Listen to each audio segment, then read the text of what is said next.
नमस्कार दोस्तों और स्वागत है आपका 100% इंग्लिश के यूट्यूब चैनल पर। दोस्तों आज की इस वीडियो में हम लोग डिटेल में कवर करेंगे BEGE 143 अंडरस्टैंडिंग पोएट्री को। अगर आपको पोएट्री के बारे में बिल्कुल भी आइडिया नहीं है तो फिक्र करने की कोई बात नहीं है। हम आज इस वीडियो में बिल्कुल बेसिक से स्टार्ट करेंगे और सारी चीजों को एक एक करके सब कुछ रिवाइज करेंगे। अगर आप अपने टर्म एंड एग्जामिनेशन या फिर CUET PG इंग्लिश के लिए प्रिपेयर कर रहे हैं तो ये वीडियो आपके लिए अल्टीमेट गाइड होने वाले हैं। चलिए फिर फटाफट से इस वीडियो को स्टार्ट करते हैं और डिस्कस करते हैं हमारे ब्लॉक 1 को। सबसे पहले बात करते हैं यूनिट 1 की, जहां हमारा इंट्रोडक्शन पोएट्री के एसेंस से होता है। फिलिप सिडनी कहते हैं कि poetry almost the highest estimation of learning है, जो इग्नोरेंस को दूर करती है और नॉलेज का फाउंडेशन बनाती है। पोएट्री सिर्फ इमोशंस नहीं, ये सोसाइटी, कल्चर और हिस्ट्री का रिफ्लेक्शन है। आप इस पॉइंट पर खास ध्यान दीजिए कि हिस्ट्री के साथ पोएट्री का स्टाइल कैसे चेंज हुआ। द अगस्तियन एज 18th सेंचुरी के इस पोएट्री में रीजन, इंटेलेक्ट और सटायर्स पर फोकस था। अलेक्जेंडर पोप जैसे पोएट्स ने अर्बन लाइफ और मर्चेंट्स के हिपोक्रेसी को एक्सपोज किया था इस टाइम पर। The romantic trend 18th century के एंड में फ्रेंच रेवोल्यूशन जो कब हुआ था, 1789 में हुआ था। उस टाइम पर रोमांटिसिज्म आया था। यहाँ रूल्स को ब्रेक करके नेचर, इंडिविजुअल लिबर्टी और कॉमन विलेज लाइफ पर फोकस शिफ्ट हुआ। मॉडर्निज्म 20th सेंचुरी में स्पेशली वर्ल्ड वॉर के आसपास राइटर्स ने एलिनेशन और लोनलीनेस को फील किया, जिसे टीएस इलियट जैसे पोएट्स ने अपनी पोएट्री में कैप्चर किया। ये एग्जामिनर के फेवरेट टॉपिक्स में से एक है और इग्नू के पेपर्स में हिस्टोरिकल ट्रेंड्स पर डायरेक्ट शॉर्ट नोट्स आ सकते हैं, जैसे कि right a short note in about 100 words on distinctive features of romantic poetry, modernism and poetry और पोएट्री इन द अगस्तियन एज। इसमें हमको ये याद रखना है कि जब आप किसी भी एज के बारे में लिखें तो उसके सोशियो पॉलिटिकल बैकग्राउंड, जैसे रोमांटिसिज्म के लिए फ्रेंच रेवोल्यूशन का जिक्र जरूर करें। अब हम ट्रांजिशन करते हैं 17th सेंचुरी की तरफ, जहां एक नया पोएटिक ट्रेंड अमर्ज हुआ, जिसको कि हम मेटाफिजिकल पोएट्री कहते हैं। ये वो टाइम था जब इंग्लैंड पॉलिटिकल और रिलीजियस इंस्टेबिलिटी फेस कर रहा था। मेटाफिजिकल पोएट्री में इमोशंस को इंटेलेक्ट और विट के थ्रू कंट्रोल किया जाता है। यहाँ हमारे पास दो मेजर पोएट्स हैं। सबसे पहले है जॉन डन और इनकी द कैनोनाइजेशन हमको पढ़नी है। इस पोयम में डन लव को एक रिलीजन की तरह ट्रीट करते हैं। पोयम स्टार्ट होती है एक फ्रस्ट्रेशन के साथ, जहां स्पीकर वर्ल्डली चीजों जैसे वेल्थ, किंग्स कोर्ट और मर्चेंट शिप को रिजेक्ट करता है और कहता है, for God sake hold your tongue and let me love. Done love को इमॉर्टल बताते हैं using the metaphor of Phoenix और कहते हैं कि उनका प्यार एक वेल रॉट अर्न यानी कि एक ब्यूटीफुली क्राफ्टेड पोएट्री में हमेशा जिंदा रहेगा। आप इस पॉइंट पर खास ध्यान दीजिए कि डन ने किस तरह स्पिरिचुअलिटी और इरोटिक फिजिकल लव को मर्ज किया है। यहाँ से क्वेश्चन ऐसे बन सकता है, Donne represents both worldly and mystical themes. Comment with reference to the poem the canonization. दूसरे पोएट हमारे सिलेबस में एंड्रयू मार्वेल और इनकी टू हिज कॉय मिस्ट्रेस हमको पढ़नी है। ये क्लासिक कार्पे डिएम यानी सीज द डे पोयम है। लवर अपनी बिलव को कन्विंस कर रहा है कि उनके पास इन्फिनिट टाइम नहीं है। वो कहता है कि अगर उनके पास पूरी एटर्निटी होती तो उसका कॉयनेस यानी कि शाई बिहेवियर कोई क्राइम नहीं होता, लेकिन रियलिटी में उसको अपने पीछे times winged chariot hurrying near सुनाई देता है। डेथ इनएविटेबल है, इसलिए उन्हें प्रेजेंट मोमेंट को एंजॉय करना चाहिए। ये एग्जामिनर के फेवरेट टॉपिक्स में से एक है। इस पोएम का mix of macabre imagine, graves turning to dust और पैशन बहुत ही इंपॉर्टेंट है। यहाँ से क्वेश्चन ऐसे बन सकता है, comment on the poet's treatment of the concept of time in his poem to his coy mistress. इसमें हमको ये याद रखना है कि इन दोनों पोएम्स में कंसीट, एक एक्सटेंडेड मेटाफर यूज हुआ है, जो मेटाफिजिकल पोएट्री का सिग्नेचर स्टाइल होता है। मेटाफिजिकल इंटेलेक्ट से निकलकर अब हम चलते हैं इमोशंस और इमेजिनेशन की दुनिया में, द रोमांटिक एरा, जहां पर हमारे पहले पोएट है विलियम वर्ड्सवर्थ और इनके द रिंड कॉटेज हमको पढ़नी है। वर्ड्सवर्थ नेचर और कॉमन ह्यूमैनिटी के पोएट है। उनकी पोएम्स द रिंड कॉटेज एक एलिजिक यानी कि मॉर्नफुल स्टोरी है मार्गरेट की, जिसका घर और जिंदगी क्रॉप फेलियर्स यानी पॉवर्टी की वजह से बर्बाद हो जाती है। पोयम में एक पेडलर यानी कि वॉन्डरर नरेटर है, जो ये ट्रैजिक स्टोरी बताता है। ये पोयम पॉवर्टी और ह्यूमन सफरिंग के बीच एक औरत की स्ट्रेंथ को दिखाती है, जैसे नेचर एक साइलेंट विटनेस की तरह ऑब्जर्व करती है। अगले पोएट हमारे सिलेबस में सैमुअल टेलर कॉलरिज, जिनकी कुबला खान हमको पढ़नी है। कॉलरिज की अप्रोच वर्ड्सवर्थ से बिल्कुल अलग थी। वो सुपर नेचुरल, मैजिक और मिस्ट्री के पोएट थे। कुबला खान एक विजन इन अ ड्रीम है। पोयम में किंग कुबला खान एक मैजिकल जगह, जनाडू में एक प्लेजर डोम बनवाता है। यहाँ एक सेक्रेड रिवर एल्फ बहती है जो एक सनलेस सी में जाकर मिलती है। इसमें एक एप्सियन मेड और एक डेमन लवर का जिक्र है जो पोयम को एक बहुत ही एन्चेंटिंग और स्पूकी वाइब देता है। आप इस पॉइंट पर खास ध्यान दीजिए कि Wordsworth common day to day subject को चूज करते थे, जबकि कॉलरेज सुपर नेचुरल सब्जेक्ट्स को रियल बनाने का ट्राई करते थे। यहाँ से क्वेश्चन ऐसे बन सकता है, discuss Coleridge as a poet of romanticism, या फिर आरटीसी एक्सट्रैक्ट्स में आपको and all who heard should see them there and all should try be aware पूछा जा सकता है कि ये लाइन किस पोएट ने लिखी है और इसका क्या डीप मीनिंग है। इसमें हमको ये याद रखना है कि ये रोमांटिसिज्म के दोनों पोएट्स भले ही अलग थे, पर लेकिन उनका रूट इमेजिनेशन और नेचर के ह्यूमन इंटरैक्शन में ही था। हमारे इस ब्लॉक वन का आखिरी स्टॉप है the Victorian age. Queen Victoria का रेन 1837 से 1901 स्टेबिलिटी का टाइम था इंग्लैंड के लिए, पर अंदर ही अंदर इंडस्ट्रियलाइजेशन, कार्ल मार्क्स और चार्ल्स डार्विन की थ्योरी की वजह से लोगों में क्राइसिस ऑफ फेथ पैदा हो गया था। इसमें हमारे पहले पोएट हैं रॉबर्ट ब्राउनिंग, जिनकी हमको द लास्ट राइड टुगेदर पढ़नी है। ब्राउनिंग अपने ड्रामेटिक मोनोलॉग्स के लिए फेमस है और इसको इस फील्ड का अनडिस्प्यूटेड किंग माना जाता है। एक ऐसी टेक्निक है ये जहां एक सिंगल कैरेक्टर किसी साइलेंट लिसनर से बात करता है और इस प्रोसेस में अपनी पूरी साइकोलॉजी रिवील कर देता है। इस पोयम में एक रिजेक्टेड लवर अपनी बिलव्ड से एक आखिरी राइड की रिक्वेस्ट करता है। रिजेक्शन के बावजूद वो दुखी नहीं है, वो राइड को एटर्निटी से कंपेयर करता है और कहता है कि स्टेट्समैन, सोल्जर या पोएट बनने से बेहतर एक लवर होना है, क्योंकि लव इज सुप्रीम एक्सपीरियंस है। ये एग्जामिनर के फेवरेट टॉपिक्स में से एक है, क्योंकि ब्राउनिंग का ये स्ट्रॉन्ग ऑप्टिमिज्म उन्हें बाकी मेलंकोलिक विक्टोरियन राइटर से बिल्कुल अलग करता है। यहाँ से क्वेश्चन ऐसे बन सकता है, discuss Browning's poem the last ride together as a dramatic monologue, या फिर आरटीसी में आपसे पूछा जा सकता है my mistress bent that brow of hers those deep dark eyes. तो इसका आपको डीप मीनिंग पूछा जा सकता है। दूसरे पोएट हमारे सिलेबस में एल्फ्रेड लॉर्ड टेनिसन, और इनकी पोएम क्रॉसिंग द बार हमको देखनी है।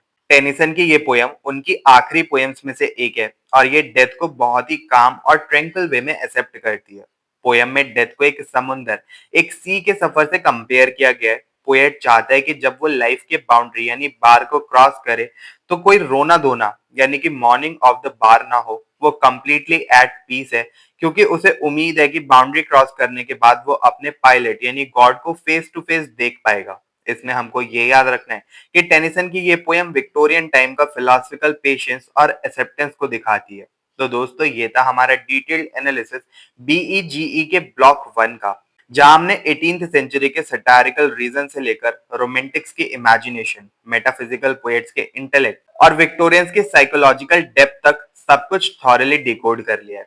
तो चलिए बिना किसी देरी के शुरू करते हैं हमारे ब्लॉक टू को। ब्रिटिश पोएट्री के स्ट्रिक्ट स्ट्रक्चर से निकलकर ब्लॉक टू में हम अमेरिकन पोएट्री के डाइवर्स, मॉडर्न और डिस्टिंक्टली यूनिक लैंडस्केप को एक्सप्लोर करेंगे। तो नोट्स निकाल लीजिए और चलिए इस ब्लॉक को भी थॉरली रिवाइज करते हैं। हम शुरुआत करते हैं 20th सेंचुरी के सबसे आइकॉनिक न्यू इंग्लैंड पोएट से, रॉबर्ट फ्रॉस्ट। इनकी पोएट्री की सबसे बड़ी खासियत ये है कि ये रूरल लैंडस्केप और कॉलोकियल यानी कि एवरीडे लैंग्वेज यूज करते हैं, जिसके थ्रू ये डीप फिलोसफिकल थीम्स को टच करते हैं। हमारे सिलेबस में इनकी दो पोएम्स है। पहली पोएम है अ बाउंडलेस मोमेंट। इस पोएम में दो ट्रैवलर्स एक फॉरेस्ट से गुजर रहे हैं।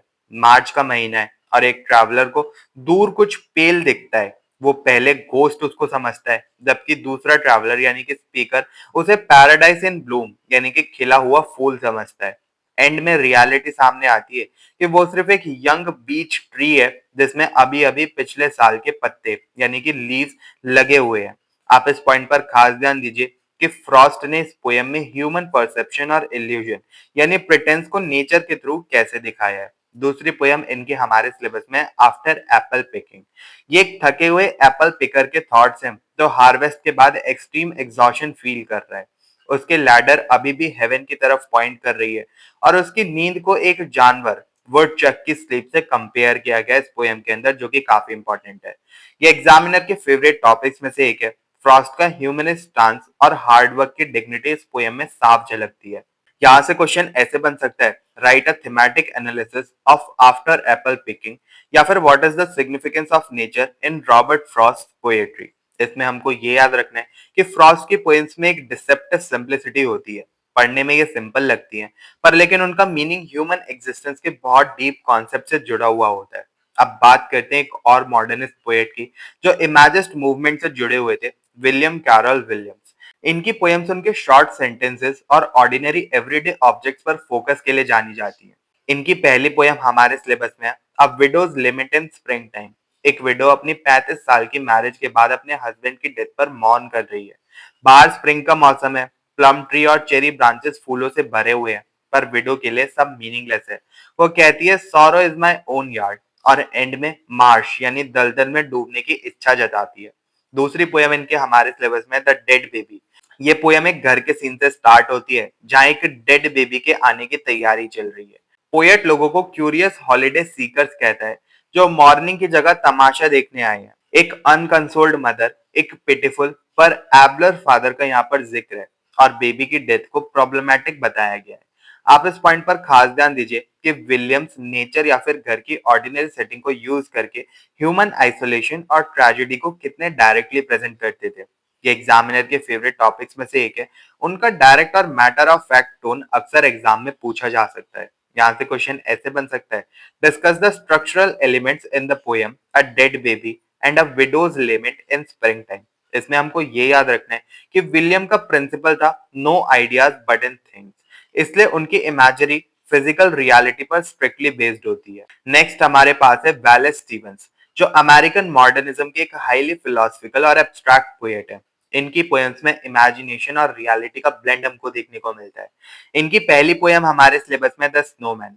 इस पोएम में स्टीवंस सिखाते हैं कि एक्सट्रीम विंटर को ऑब्जेक्टिवली देखने के लिए आपके पास एक माइंड ऑफ विंटर होना चाहिए। इंसान को अपने इमोशंस, मिजरी और सैडनेस नेचर पर थोपने नहीं चाहिए। इस पोएम का एंड भी काफी फेमस है, और ये एक फेमस एब्स्ट्रैक्ट लाइन से होता है, nothing that is not there and the nothing that is. अगली पोएम इनके हमारे सिलेबस में है द एम्पर ऑफ आइसक्रीम। ये एक फ्यूनरल का सीन है जहां एक मस्कुलर आदमी आइसक्रीम बना रहा है और लोग लास्ट मंथ के न्यूज़पेपर में फूल ला रहे हैं। दूसरे रूम में एक डेड वुमेन की बॉडी एक एम्ब्रॉयडर्ड यानी जड़ी हुई शीट से ढकी है, जिसके हॉर्नी फीट बाहर निकल रहे हैं। यहाँ लाइन आती है, let be finale of seem, यानी रियलिटी को एक्सेप्ट करो, इल्यूजन को छोड़ दो। आइसक्रीम टेम्पररी फिजिकल प्लेजर को दिखाती है और डेथ अल्टीमेट एम्पर है। आप इस पॉइंट पर खास ध्यान दीजिए कि स्टीवंस कैसे कंक्रीट इमेजेस जैसे कि आइसक्रीम या फिर सिगार्स और abstract concepts reality versus appearance को मिक्स करते हैं।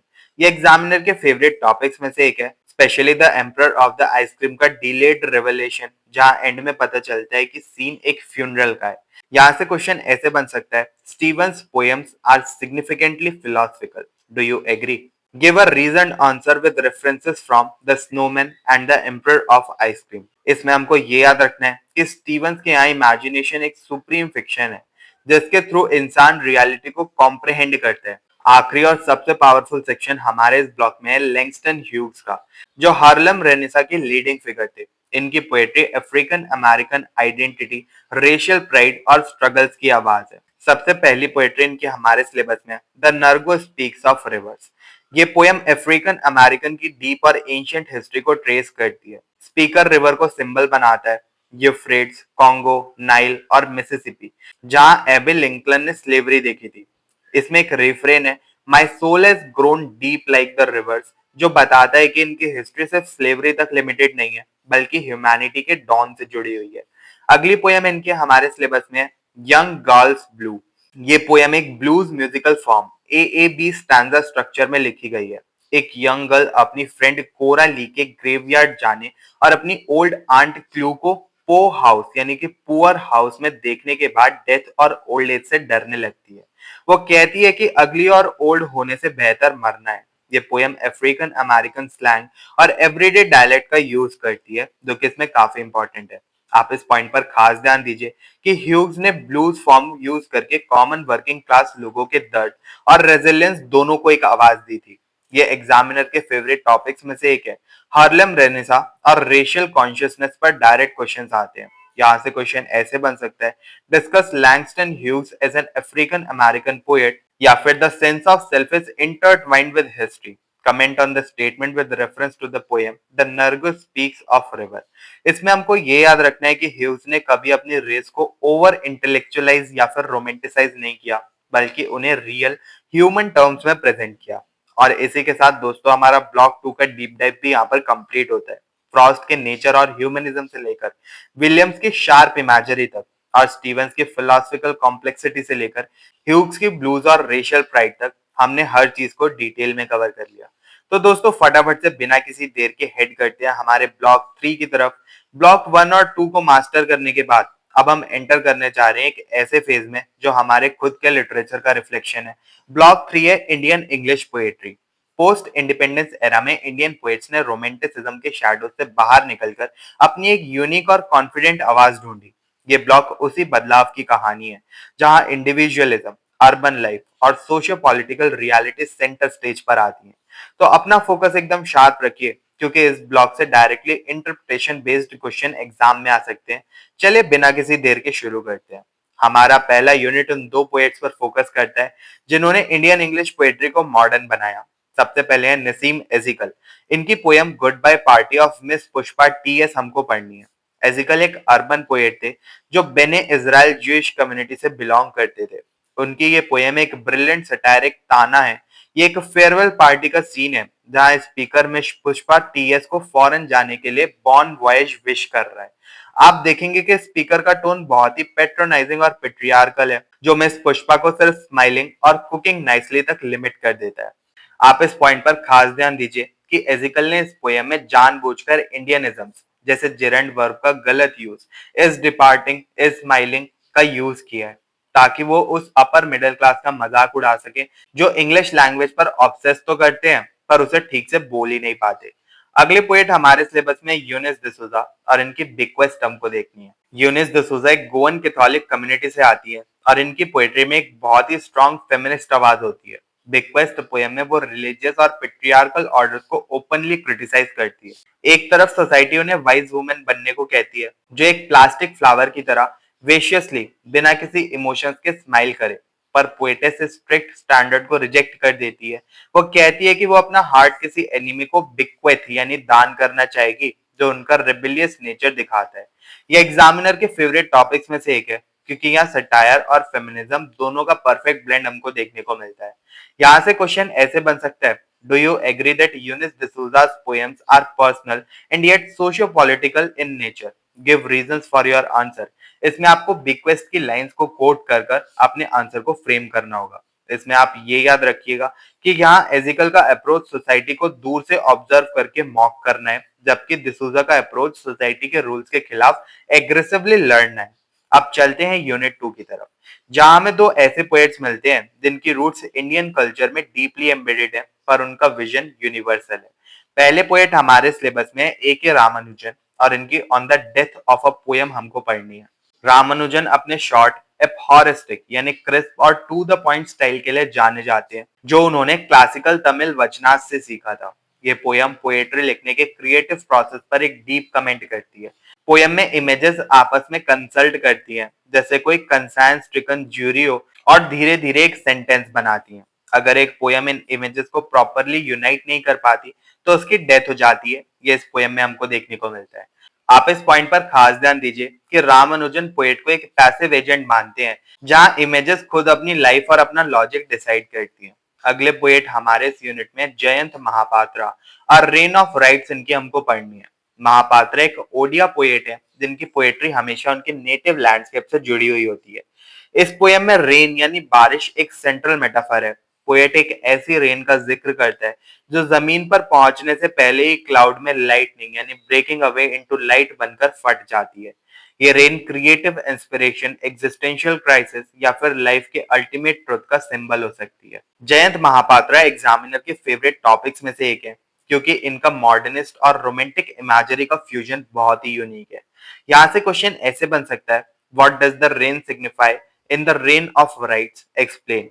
इसमें हमको ये याद रखना है कि रामानुजन की पोएट्री इंटेलेक्चुअल और प्रिसाइज है जबकि महापात्रा की पोएट्री इमेजिस्टिक और डीपली फिलोसफिकल है। मूविंग टू यूनिट 3, यहाँ पोएट्री एक बहुत ही शार्प और पॉलिटिकल टर्न लेती है। अरुण कोलटकर इसमें हमारे पहले पोएट हैं जिनकी poem Ajamil and the tigers हमको देखनी है। कोलटकर की ये पोयम एक फैबल यानी कि जानवरों की कहानी है जो असल में एक डीप पॉलिटिकल सटायर है। एक शेपर्ड है अजामिल, उसके पास एक लॉयल शीप डॉग है और सामने भूखे टाइगर्स हैं। टाइगर्स अटैक करते हैं पर शीपडॉग उन्हें हरा देता है। पर ट्विस्ट यहाँ आता है, अजामिल टाइगर्स को डिस्ट्रॉय करने के बजाय उनके साथ एक long term friendship treaty sign कर लेता है और उन्हें शीप और वुल्फ गिफ्ट में दे देता है। आप इस पॉइंट पर खास ध्यान दीजिए, यहाँ टाइगर्स करप्ट क्रिमिनल्स को रिप्रेजेंट करते हैं, अजामिल एक करप्ट स्टेट पॉलिटिशियन है और बेचारी शीप कॉमन पब्लिक है जिनका सेक्रीफाइस देकर पीस मेंटेन की जाती है। अगले पोएट हमारे सिलेबस में आगा शाहिद अली। इनकी poem post card from Kashmir हमको पढ़नी है। शाहिद अली एक कश्मीरी अमेरिकन पोएट थे और ये पोयम उनके एग्जाइल और नॉस्टैल्जिया यानी घर की याद के बारे में है। उन्हें एक 4x6 का पोस्ट कार्ड मिलता है और उन्हें लगता है कि उनका पूरा कश्मीर उस छोटे से मेल बॉक्स में श्रिंक हो गया है। वो कहते हैं कि अब उनके हाथ में सिर्फ हाफ इंच हिमालयाज हैं। उन्हें डर है कि जब वो वापस जाएंगे तो झेलम का पानी उतना साफ नहीं होगा और उनकी मेमोरी एक जाइंट नेगेटिव की तरह अनडेवलप्ड रह जाएगी। ये एग्जामिनर के फेवरेट टॉपिक्स में से एक है क्योंकि इसमें मेमोरी और रियलिटी का क्लैश बहुत इमोशनल वे में दिखाया गया है।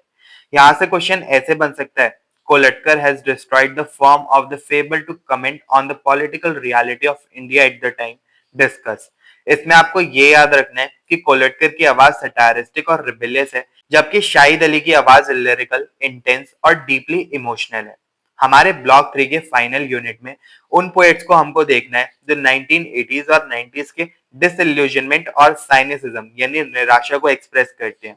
इस यूनिट में हमारे पहले पोएट है दिलीप छित्रे। इनकी ओड टू बॉम्बे हमको पढ़नी है। इस ओड में छित्रे का मुंबई के साथ एक इंटेंस लव हेट रिलेशनशिप दिखता है। पोयम की शुरुआत ही डेथ की थीम से होती है। पोएट देखता है कि सिटी उसे कंज्यूम कर रही है। Piece by piece I fall at my own dead feet. ये शहर ग्लैमर का सिंबल है, diamond storming out of the blackness of a piano, पर साथ ही मर्डरर्स और राइट से भी भरा हुआ है। एंड में पोएट कहता है, you reduced me to a rubble. आप इस पॉइंट पर खास ध्यान दीजिए कि छित्रे ने सिटी ऑफ बॉम्बे को एक ऐसी एंटिटी बनाया है जो इंसान के वजूद को खत्म कर देती है। अगले पोएट हमारे सिलेबस में केकी एन दारूवाला और इनकी पोयम चिन्नार हमको पढ़नी है। दारूवाला एक लैंडस्केप पोएट है। चिन्नार पोयम कश्मीर के ऑटम सीजन का एक विजुअल मास्टरपीस है। पोयम में चिन्नार ट्री के पत्ते गिरने को ड्राई रेन और बॉनफायर डेथ कहा गया है। झेलम रिवर एक साइलेंट स्पेक्टेटर की तरह बह रही है। सनसेट के टाइम का ये मेलंकोलिक लैंडस्केप असल में कश्मीर की पॉलिटिकल टर्मोइल, डेथ और डिके को इनडायरेक्टली सिंबलाइज करता है। ये एग्जामिनर के फेवरेट टॉपिक्स में से एक है क्योंकि दारूवाला अपने पोएम्स में खुद को बैकग्राउंड में रखते हैं और लैंडस्केप को बोलने देते हैं। यहाँ से क्वेश्चन ऐसे बन सकता है, comment on the use of landscape in the poems of के एन दारूवाला एंड दिलीप चित्रे। इसमें हमको ये याद रखना है कि दोनों ही पोएट्स अपने सराउंडिंग से डीपली अफेक्टेड है। चित्रे अर्बन क्योस से और दारूवाला नेचर के थ्रू दिखने वाले पॉलिटिकल डिके से।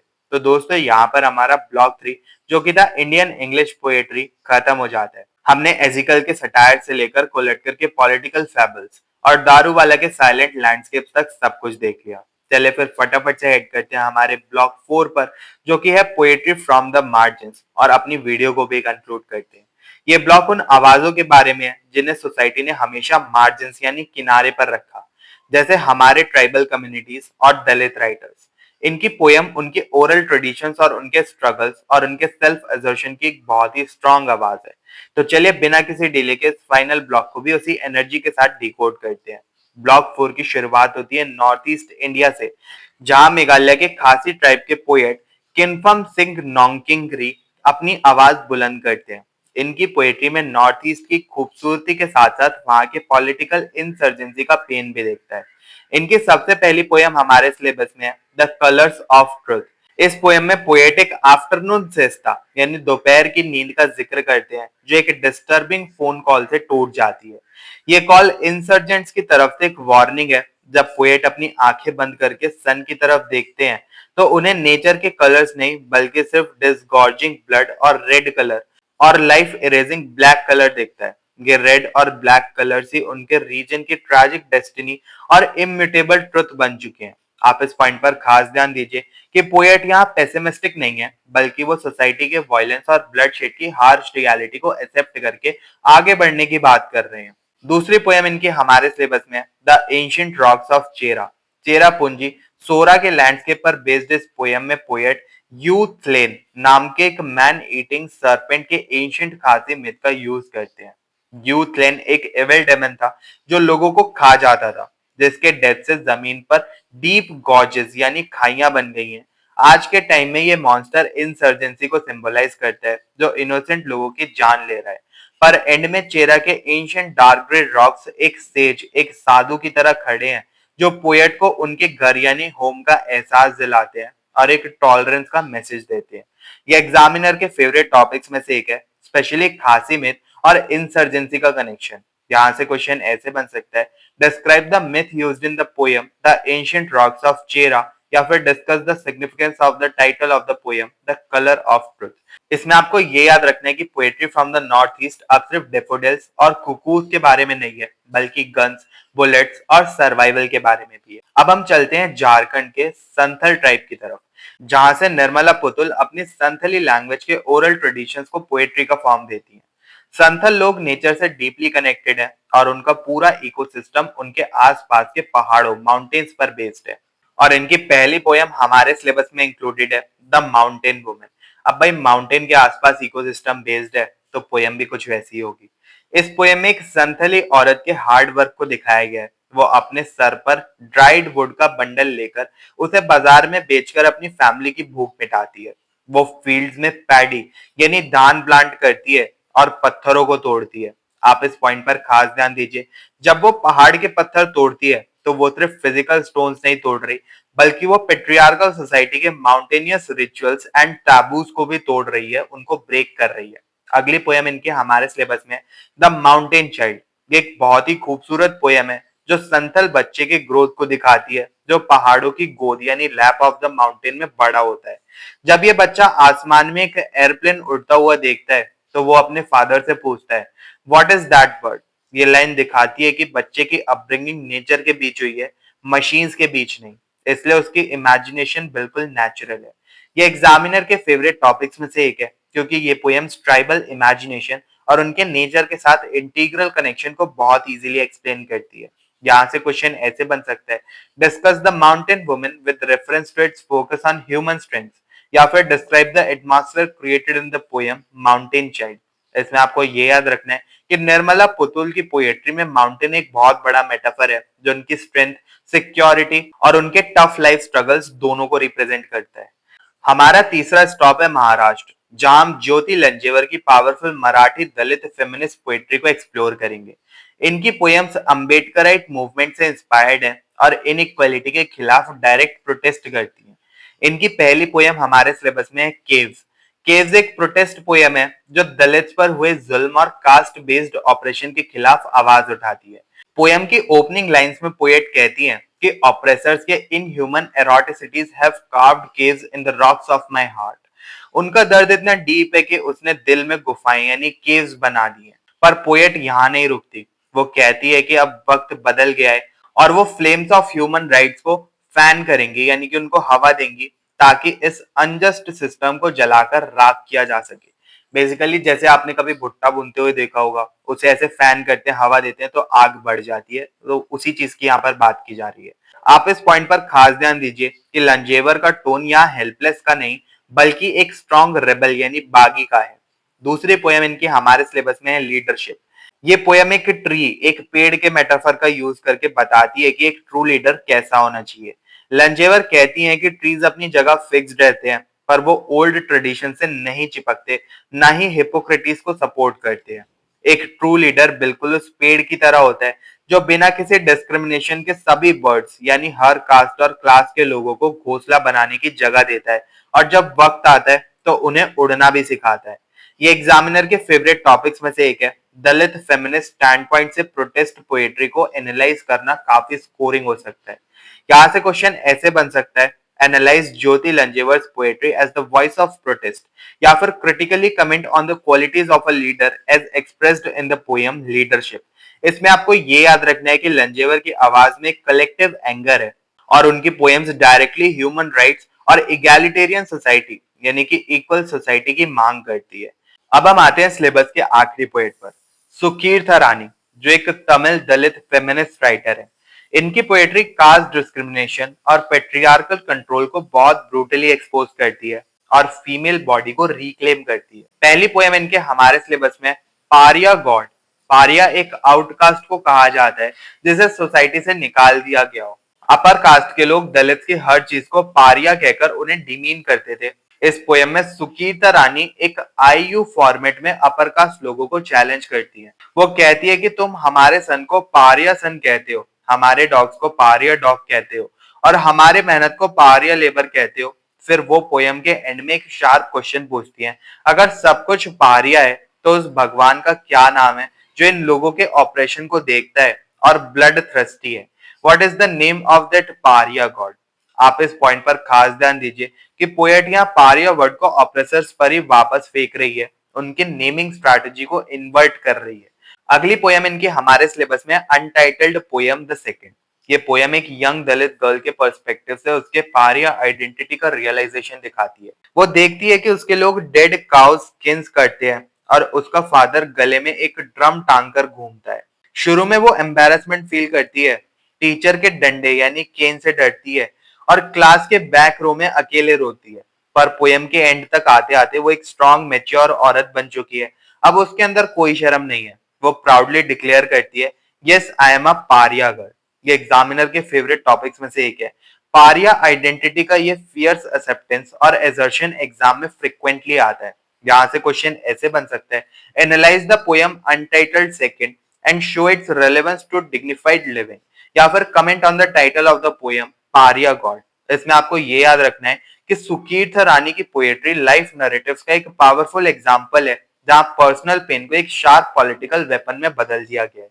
और लीजिए दोस्तों, इसी के साथ हमारा बीईजीई 143 अंडरस्टैंडिंग पोएट्री का पूरा सिलेबस ब्लॉक 1 से लेकर ब्लॉक 4 तक सब कुछ कंप्लीट हो जाता है। ब्रिटिश एरा के विट और इमेजिनेशन से लेकर American existentialism, Indian urban realities और मार्जिनलाइज्ड वॉइसेस की फियरी प्रोटेस्ट तक हमने सब कुछ थॉरली और परफेक्टली डिकोड कर लिया। अगर आपको ये वीडियो पसंद आई हो तो इसको लाइक और शेयर जरूर करें। अगर आपके कोई भी डाउट्स हैं तो आप कमेंट सेक्शन में जरूर से पूछ सकते हैं। मिलते हैं फिर अपनी नेक्स्ट वीडियो में।